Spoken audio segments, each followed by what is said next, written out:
Hey, what's up, everybody? I'm just going to be walking through South Asia geography presentation here. I'm just going to go through the slides for what you're working on today. If anybody wants to listen to this or learn this way, it's there for you. So I'm just going to record this video real quick for anybody that wants it. All right. So we'll start with talking about how India is a subcontinent. Okay, India, the Indian subcontinent. Essentially, it's a continent within its own continent. It's so different from the rest of Asia. So it's almost considered a subcontinent for that reason, but also because of the way it was attached or formed with the rest of the continent of Asia. So essentially, a lot of scientists think this broke off of Africa, and over millions and millions of years, it moved, and it ran into essentially China and China in the northeast, and essentially ran into Afghanistan to the west. So, with that being said, that's kind of why it's called a subcontinent. All right. And essentially, when it did collide, it created this huge mountain range right here, the Himalayan mountain range, and actually also potentially created, the Hindu Kush mountain ranges up here as well. So a lot of mountains up here. That also is another reason why it's a subcontinent and why it's so different climate-wise and geographically speaking from the rest of Asia. And it has a lot of similarities, if you will, as far as diversity. But over millions of years, it also has its differences from Africa as well. But you're going to see that because of the blocking, the mountains blocking a lot of the winds, just over years and years, millions of years of time, their climate, their geography is very different from Southwest Asia and even East Asia. All right. So the Himalayas form a barrier and a natural separation between the rest of East Asia. That's kind of why they create the border right there. So anything on the south side or the southwest side of the Himalayas is considered South Asia, and anything on the right, anything to the east of it, is considered either Southeast Asia or just East Asia, depending on where you're at. So anyway, the highest mountain peak in the Himalayas, you've probably heard of, it's the tallest mountain peak in the world, Mount Everest. Some people climb it, every year. I think the oldest person to ever climb it was like an 84-year-old woman from Japan. Mount Everest grows, I think, 3 to 6 inches every year, if I recall. So it is getting taller, which is crazy. Even harder to climb these days than it was the year before. All right, real quick, nations in South Asia. We'll just fly through these. There are 7, I believe. Yes, 7. You've got the Maldives down here. They're just thousands of islands, essentially. Just a string of islands. Those are called atolls, really small islands here in between the Arabian Sea and the Indian Ocean south of India. Got Sri Lanka, the teardrop of India. You got India right here, Nepal, Bhutan up here in the mountains. You got Bangladesh here, which was once Pakistan, part of Pakistan. Pakistan was once split into 2. It was 2 different parts in the late 1940s. And then in the 70s, that was a bad idea. They realized that was a big problem, and the Bengali people got their independence in the early 70s. So then obviously Pakistan is the other country in South Asia as well. So you're going to see, we'll talk more. We'll spend a lot of our time talking about Pakistan and India. Those are the 2 world players, if you will, in the game of global politics. So we'll talk more about them later. All right. South Asia is one of the most populated countries in the world. It will be number 1. Okay, right now it's currently the second most populated country in the world. The United States and Russia are close behind, but China's number one right now. But China's kind of leveling off, and South Asia in the next decade we're looking at will, give or take some years, will probably be the largest, most populated country in the world. So keep an eye out for that.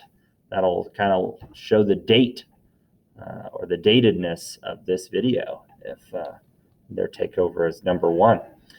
Most people, obviously there's many populated cities in India with over, 1 billion people, but a lot of them live along the coast or along natural rivers, okay? Natural rivers, so either the coastline or the natural rivers. And over a third of their country's population lives along the Brahmaputra or the Ganges river, alluvial plain, really rich soil plain, and all that water kind of stems from the mountains up here. And that's the same thing goes for the Indus River Valley. You can see that right here. That's kind of cool. In Pakistan, the Himalayas, the melted snow, the glacial melt has to go somewhere, and it starts to flow downward and it splashes into their respective either Arabian Sea or the Bay of Bengal, the Bengali Sea here. So you're going to see this is the Ganges Delta, or the Brahmaputra Delta. It's kind of like right over here. It's where a lot of Bangladesh people live, Bengali people. All right. So a lot of people live where the water is even today. And that's just, we've talked about this. I feel like I'm, beating a drum here. That's the same thing goes in the United States as well. A lot of major cities near natural waterways. All right.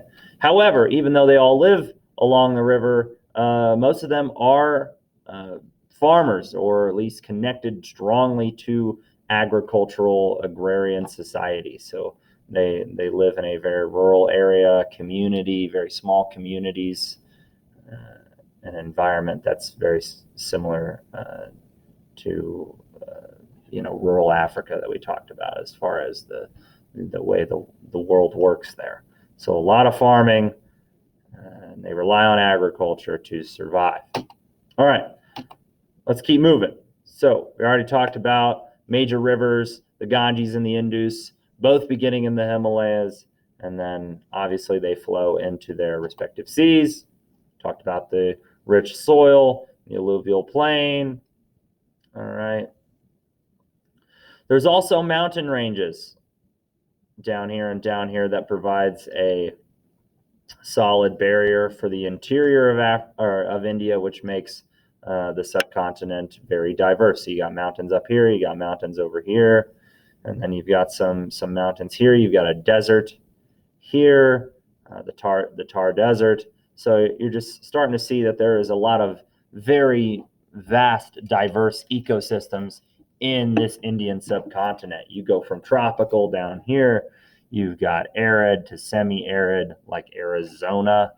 Okay, you've got some arid climate. Here it's warm.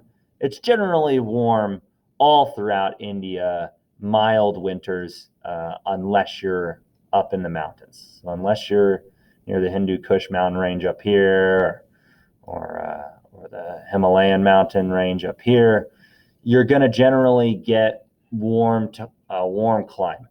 Just the question is, how much precipitation are you going to get? So the greener pastures here are going to get a lot more rain, a lot more snow melt, a lot more water. All right, than the orange or browner areas here. Okay. All right, real quick. Some things that affect India as well. There are seasonal winds. They can be dry, they can be wet. So there are wet monsoon seasons, there are dry monsoon seasons, but they essentially bring monsoons, heavy winds, lots of wind. All right. Now, with it being sometimes wet monsoon wind season, it could also bring a lot of rain. It could bring a lot of flooding. It could be catastrophic. It could kill. It could be super deadly. All right. Sometimes also, speaking of things that could be deadly, this is kind of the catastrophe slide here.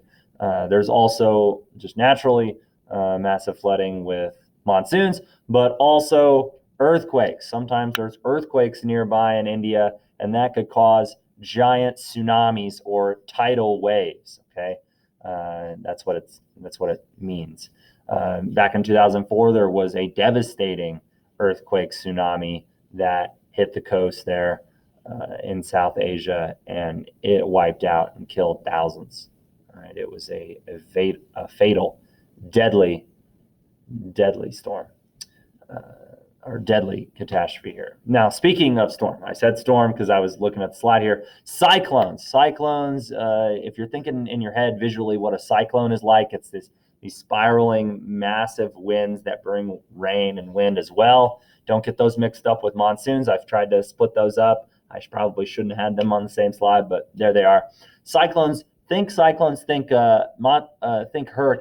All right, hurricane down in the Gulf like Hurricane Katrina, that hit New Orleans really badly, or Hurricane Harvey recently that hit Houston, or there was a hurricane that hit Puerto Rico, Hurricane Sandy, I believe. Those are similar as far as what they look like, and the question is, the only difference is between a cyclone and a hurricane, and even a typhoon that occurs near Japan, over in the East Asia and the Pacific, is just their location. That's the only difference. So visually, you can understand what it does to the environment, what it does to the people. It displaces them, or worse.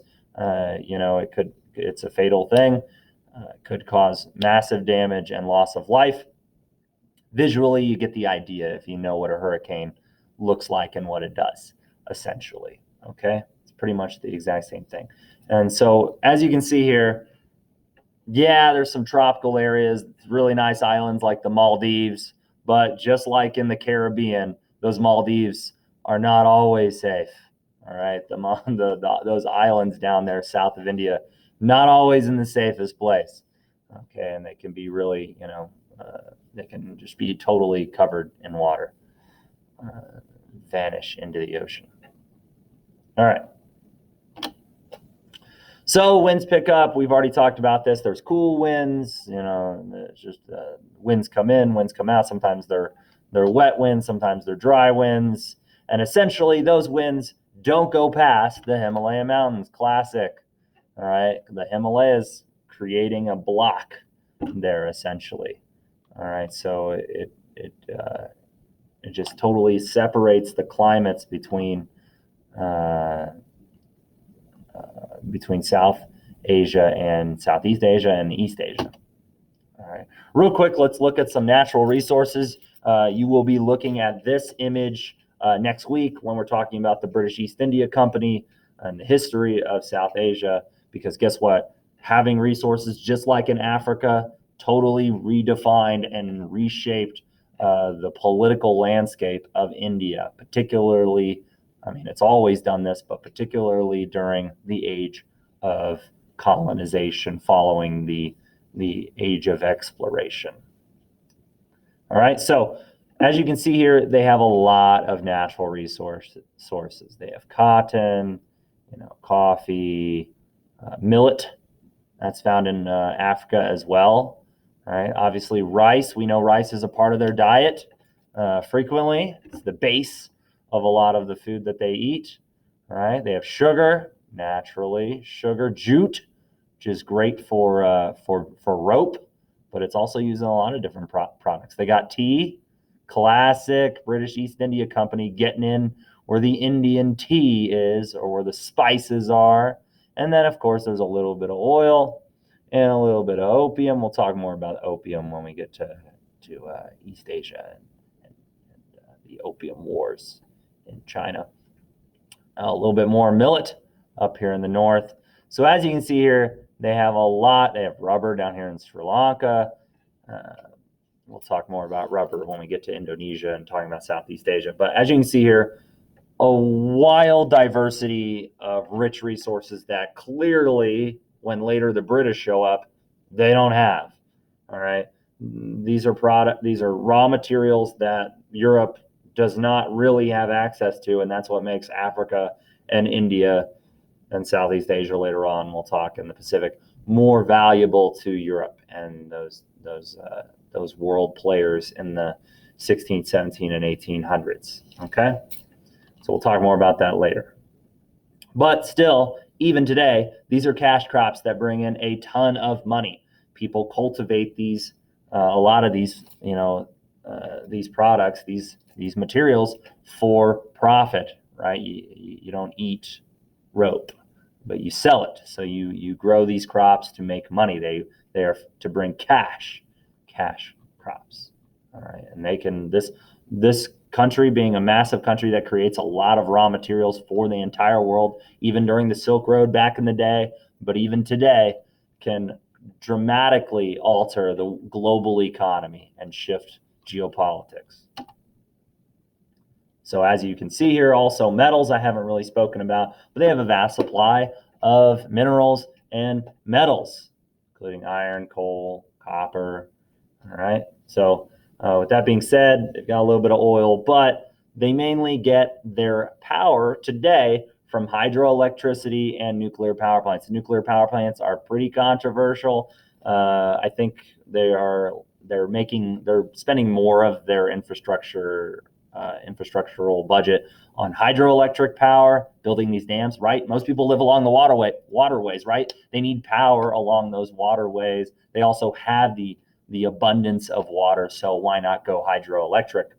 You build the power with what you've got. Yeah, so you've got solar in the UAE, and then you're going to do hydroelectric power here in this subcontinent. So they recently built a couple giant dams, the Narmada Dam, the Sardar Dam, and these are, again, controversial because, yes, they provide energy for people. People need power. This is an awesome thing with the modern age of the world. But people that have lived there for hundreds and hundreds of years, for centuries, or just living there right now, more importantly, okay, so even maybe they've got a long heritage and history, ancestral past in that area, but people that live there down at the base of those dams, they have to move.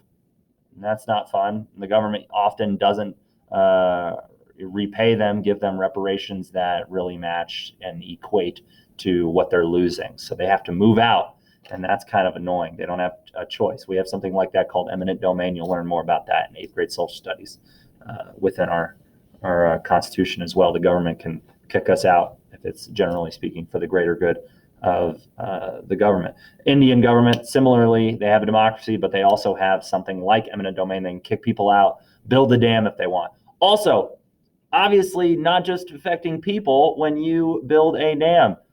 Life, wildlife, ecosystems, plants, animals, insects, all affected and impacted by this, and it can totally alter and change the way not just people live, but the rest of the ecosystem and plant life and wildlife can totally affect it and destroy and affect and kill animals and plants that have relied on that water and on those resources for so long. So they don't benefit from natural hydroelectric power, right? These animals, so they need the water. So it's kind of that moral question that we've talked about with oil fracking, that we've talked about, is the greater good of providing energy for people and the masses as important as providing a stable and healthy environment. That's something for you to think about. Needed energy, though. You need energy. It's important. It's just really cool. So these dams are massive, by the way, guys. This is the Narmada Dam. During the day, you can see that it is working. It's working hard. And then at night, it's hardly working, at least in this image. And they've got some cool lights lit up. And it's kind of awesome there. So it's obviously a giant, expensive project that took place to build this. So anyway, it's a big investment. So it's a big deal when they make these decisions. All right. So in a nutshell, that's pretty much what South Asian geography encompasses. Obviously, I'm just glossing over a lot of this stuff. There's a lot more I could talk about with monsoons and climate. But again, this is just the broad strokes. This is just getting down to basics here, the rudimentary stuff. So if you have any questions, feel free to, if you're in class, which this year you're not, but if you're in class, you can raise your hand if you got any questions. I'm probably teaching this in class, but if you miss class, feel free to email me or come and ask me any questions that you might have. All right? Okay, thanks. Bye-bye, guys.